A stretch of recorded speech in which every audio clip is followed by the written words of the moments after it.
La CARFO, la Caisse autonome des retraités des fonctionnaires, modernise son système de traitement et de paiement des dossiers des retraités. En moins de 24 heures, c'est désormais possible pour un retraité d'entrer en possession de son dû avec cette innovation majeure. On en parle plus amplement dans un instant. Après le travail vient la récompense. Plusieurs travailleurs ont été distingués ce matin pour les efforts consentis en faveur du développement du Burkina Faso.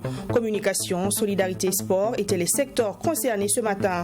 Parmi les récipiendaires au niveau de la communication, le journaliste Geoffroy Vaha, directeur des rédactions de la télévision True TV et la radio Watt FM.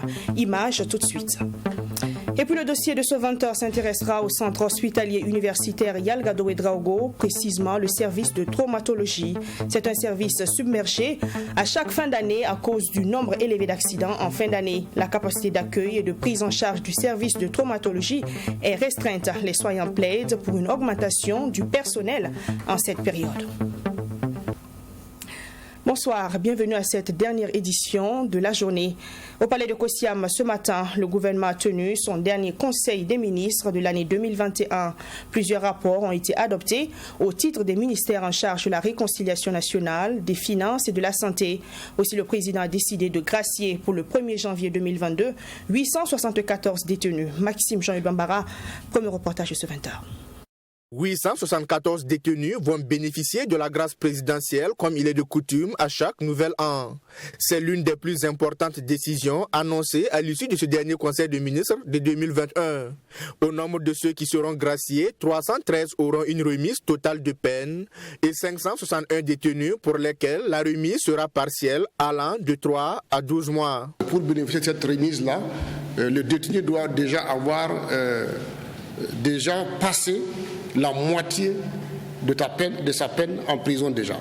Une fois que vous avez donc purgé la moitié, vous pouvez être candidat donc, à la remise de peine. Et les critères, c'est déjà les conditions d'âge, parce qu'il y en a qui sont très âgés, qui sont fragiles. Il y en a qui sont également de l'ordre de la minorité pénale. Et il y en a qui ont des problèmes de santé, la santé fragile. Et donc, il y en a également qui se sont fait remarquer du point de vue donc, des travaux d'intérêt commun. Donc ce sont ces critères-là qui ont prévalu à faire le choix de faire des remises totales ou des remises partielles de peine à l'endroit donc, de ces 874 détenus.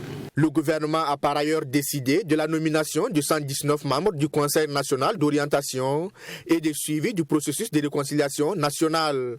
Le Conseil a également adopté 2 autres rapports au titre du ministère en charge de la réconciliation nationale, dont le premier consacre la poursuite de la création, les attributions et le fonctionnement de la commission d'orientation du Forum national. Le deuxième rapport, lui, fait le point de l'état d'avancement du processus de réconciliation nationale.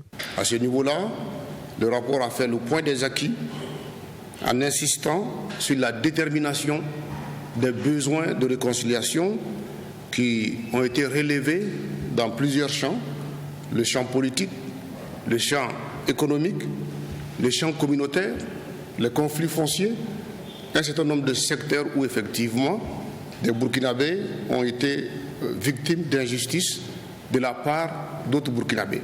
Le centre hospitalier universitaire de Bassinko pourra enfin voir les jours avec la ratification d'une ordonnance pour le financement de cette formation sanitaire.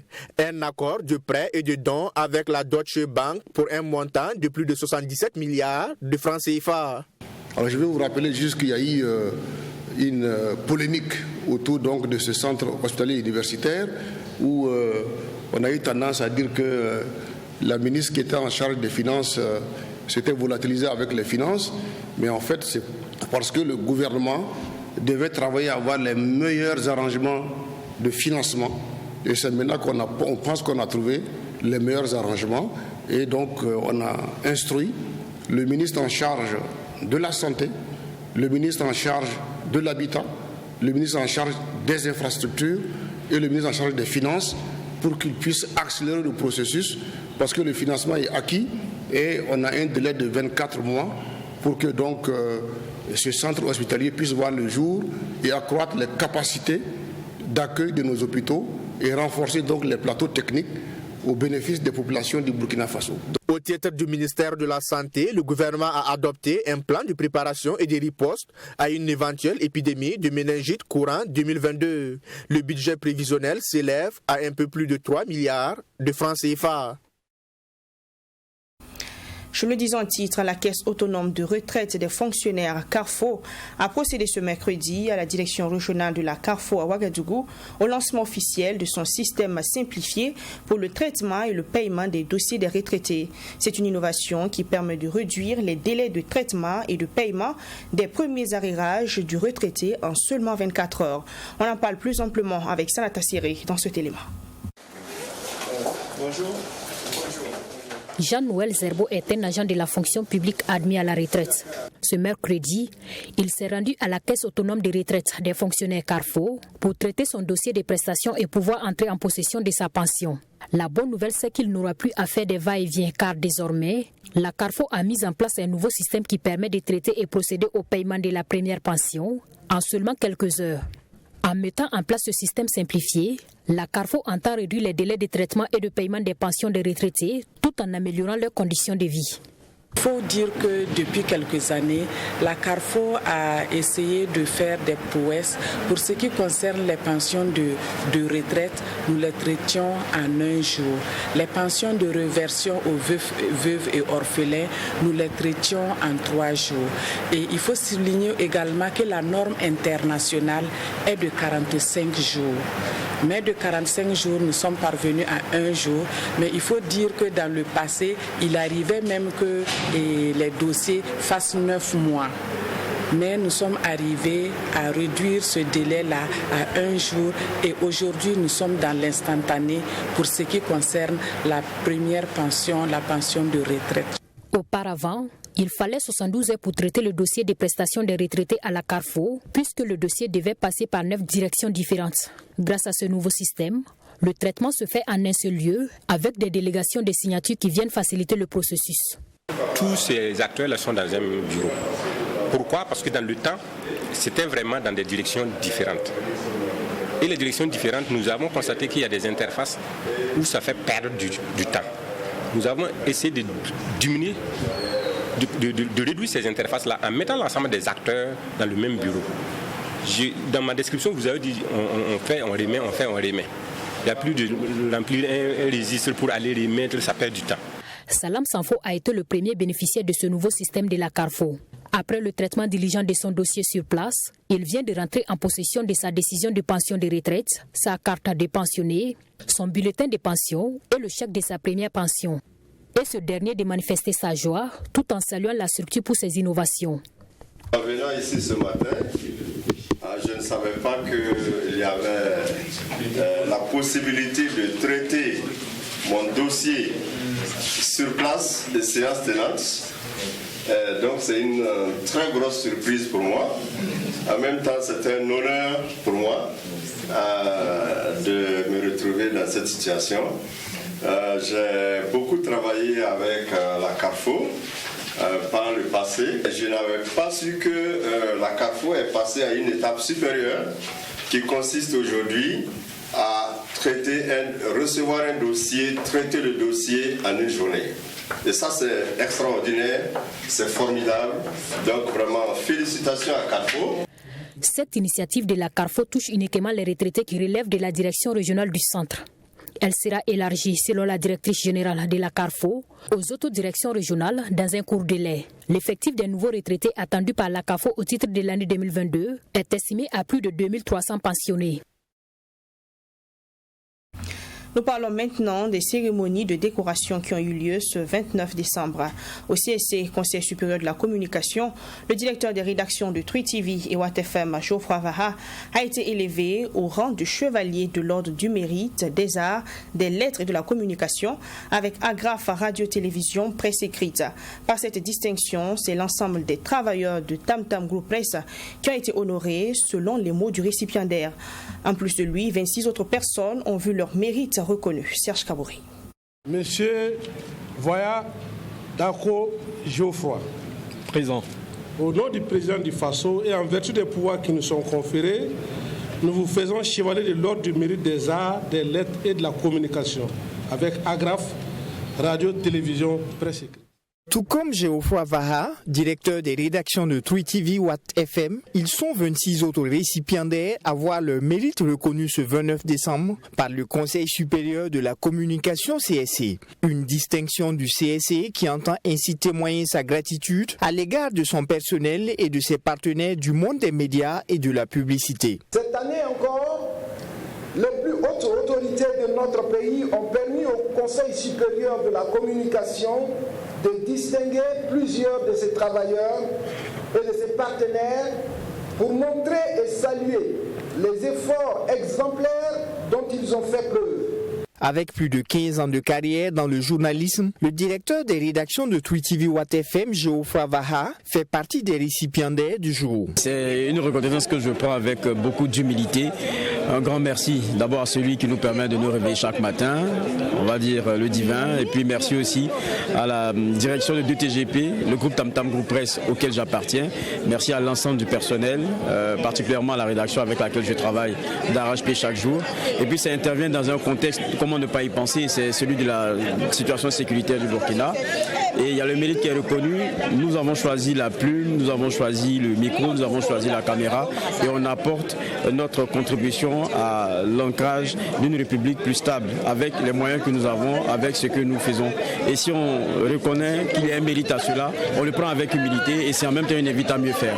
Ainsi, ce sont 20 récipiendaires dans le grade de chevalier et 7 récipiendaires dans le grade d'officier qui ont été décorés par le CSC. À moi d'abord qui ai eu cette médaille, une invite à bien faire et à ceux aussi qui n'ont pas eu, une invite aussi à ne pas lâcher et à continuer. Donc franchement c'est double fierté, à la fois joyeuse, à la fois vraiment de bataille, de combativité pour continuer le travail, pour inspirer aussi tous ceux-là qui n'ont pas eu. Cela est une invite à faire davantage et je dédie cette distinction à l'ensemble de mes collaborateurs sans lesquels je n'allais pas pouvoir arriver à ce niveau, et à ma famille, à mes parents et en tout cas tous ceux avec lesquels nous avons relevé ensemble des défis. Et cette distinction-là est une œuvre collective et c'est ma modeste personne qui a été choisie pour la recevoir.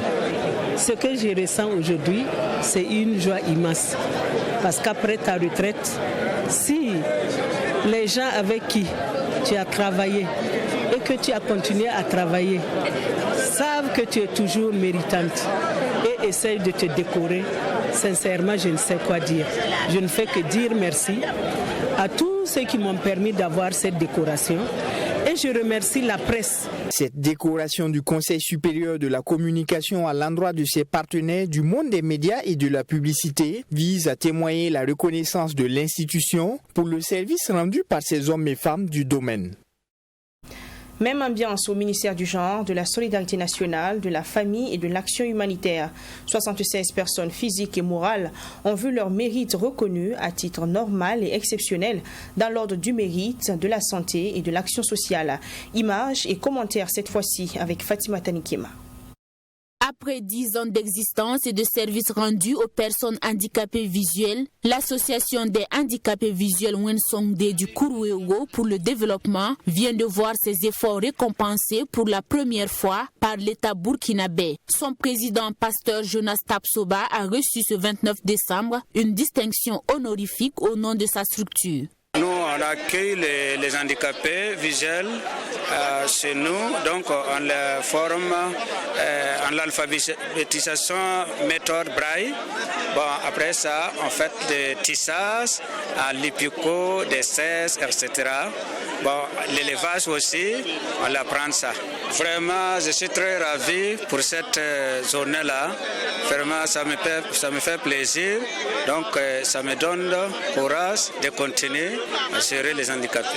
Comme lui, 75 autres personnes physiques et morales ont été élevées au rang de chevalier de l'ordre du mérite, de la santé et de l'action sociale.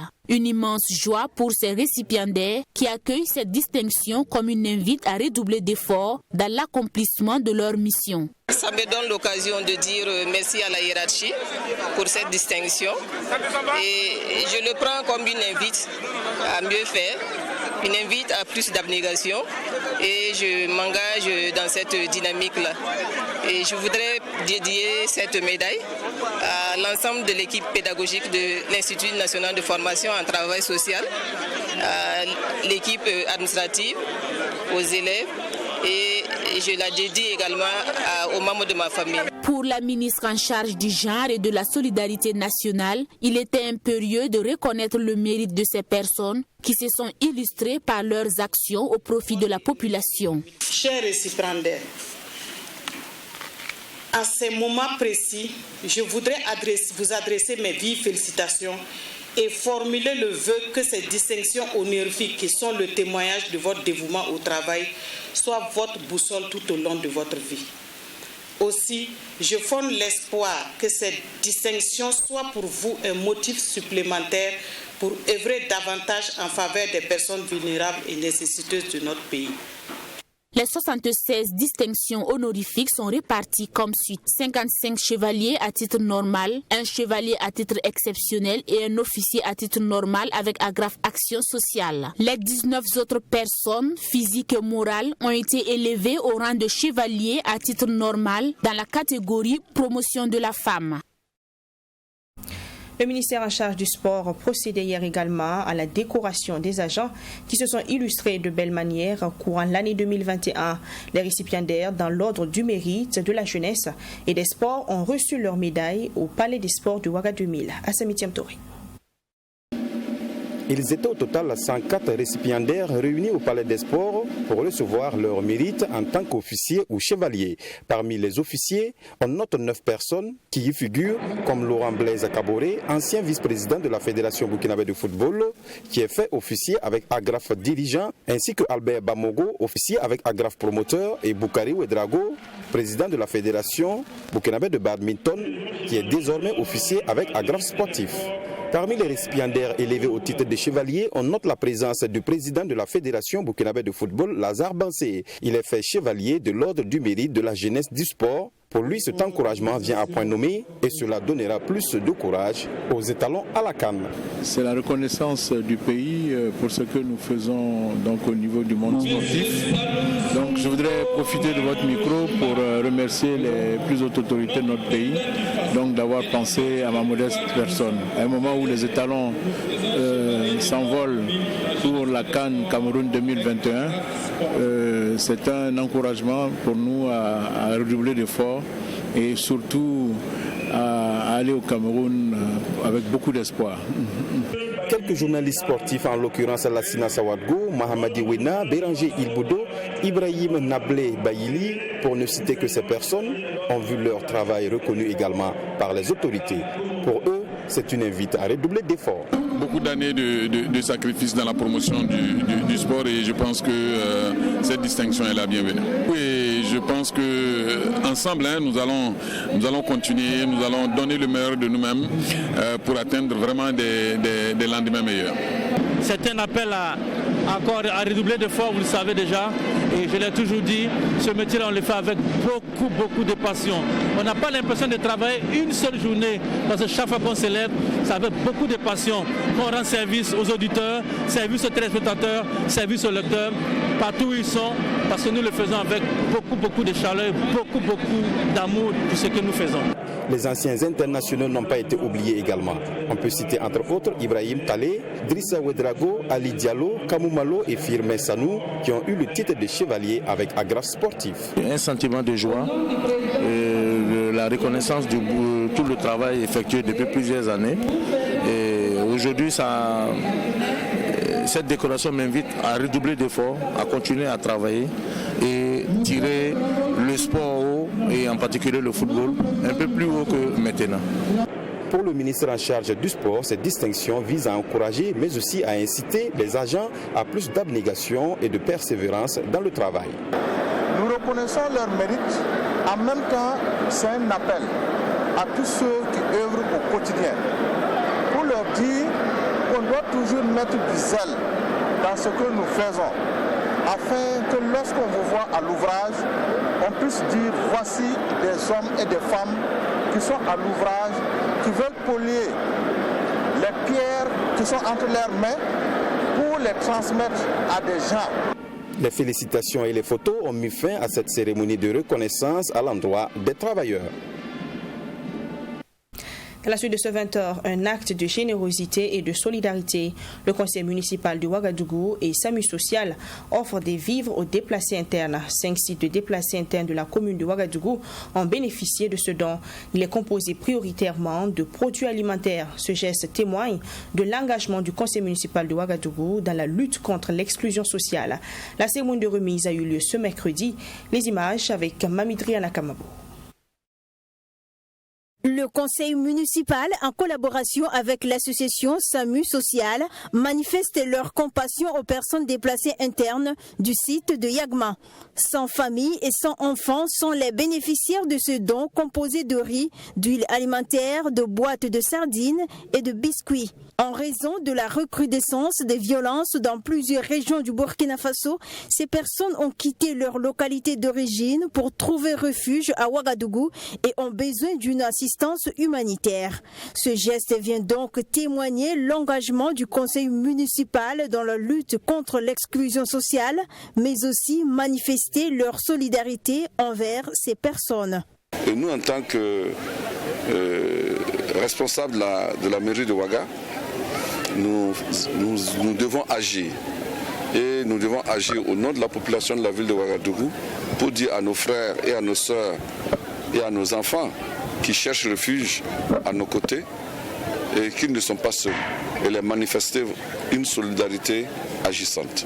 Donc notre action ce matin, c'est cette solidarité agissante que nous sommes venus manifester à leur côté et les souhaiter un bon séjour et qu'il soit aussi bref que possible.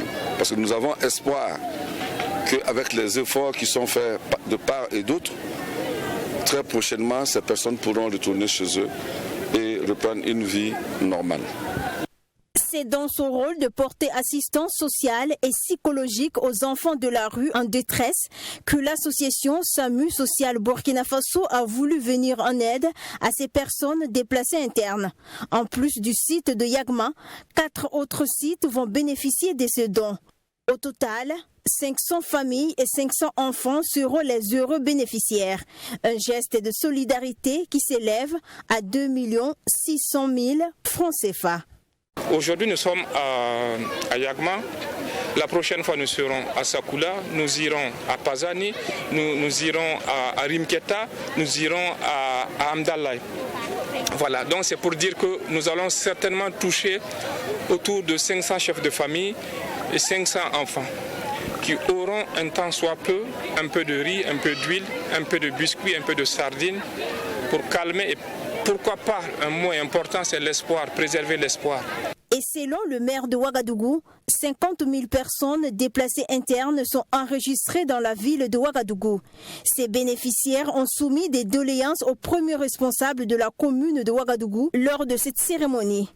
Des doléances en lien avec le manque d'accès aux services sociaux de base tels que la santé et l'éducation. Armand Roland-Pierre Bewende dit avoir pris bonne note et promet les transmettre à qui de droit. Dans la même dynamique, le groupe événementiel Tchétché a fait don de vivres et de matériel de première nécessité aux veuves et familles des policiers tombés dans la lutte contre les groupes armés. La cérémonie de remise a eu lieu ce 29 décembre au groupement des compagnies républicaines de sécurité. Michael Tougré. 1 tonne de riz, des cartons de savon et du spaghetti. C'est le geste du groupe Tchétché spécialisé dans l'événementiel. Un don au profit des veuves et des familles des policiers tombés sur le champ d'honneur dans la lutte contre les groupes armés. Ce don est reçu par le représentant du directeur général de la police nationale qui a salué l'action du groupe Tchétché. Le sentiment de reconnaissance que des acteurs culturels pensent aux veuves et aux orphelins de nos collègues tombés au champ d'honneur. C'est vraiment un sentiment de reconnaissance.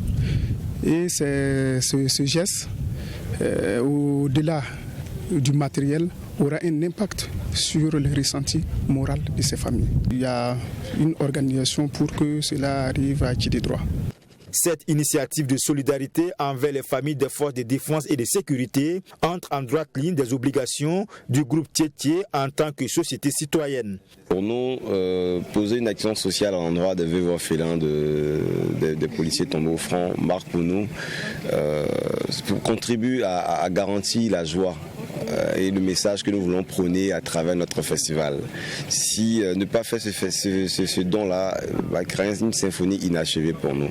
Donc il était important pour nous de venir témoigner notre soutien aux FDF tombés au front à travers leur famille. Dans ce geste de manière symbolique aujourd'hui marque notre soutien à tout ce que traversent les familles des FDF au Burkina.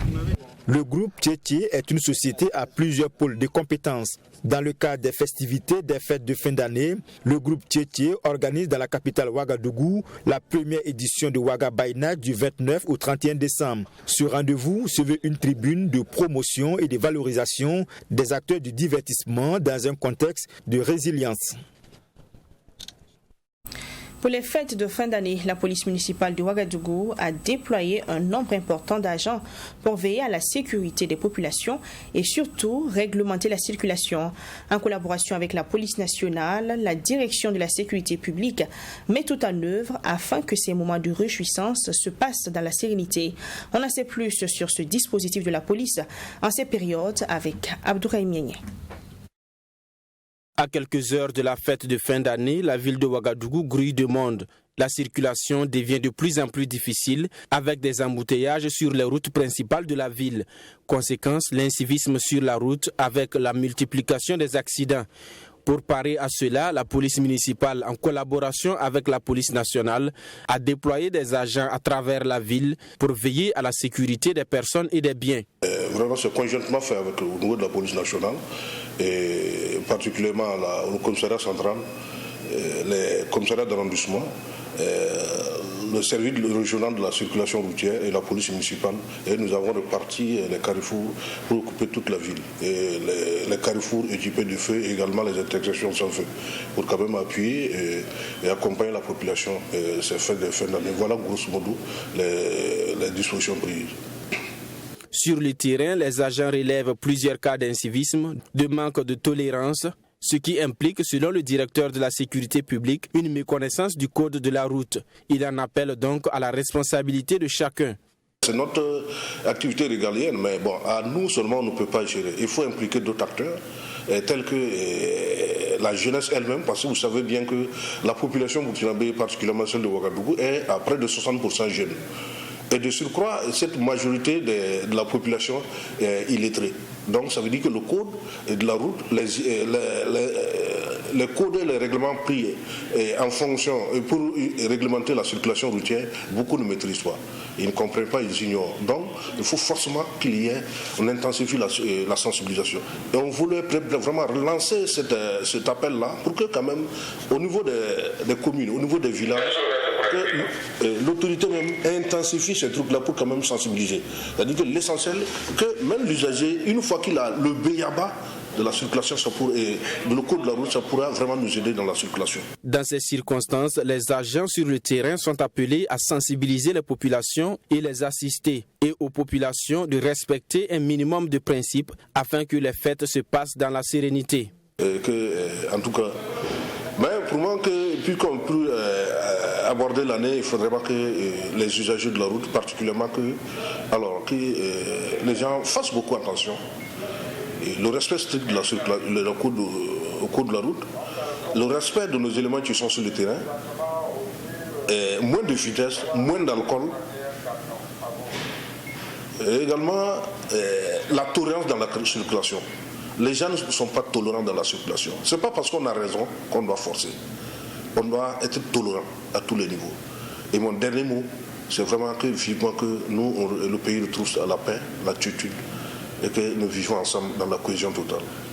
Victor Bazier a également invité les populations à faire confiance aux forces de défense et de sécurité en général qui travaillent pour le bien-être des populations.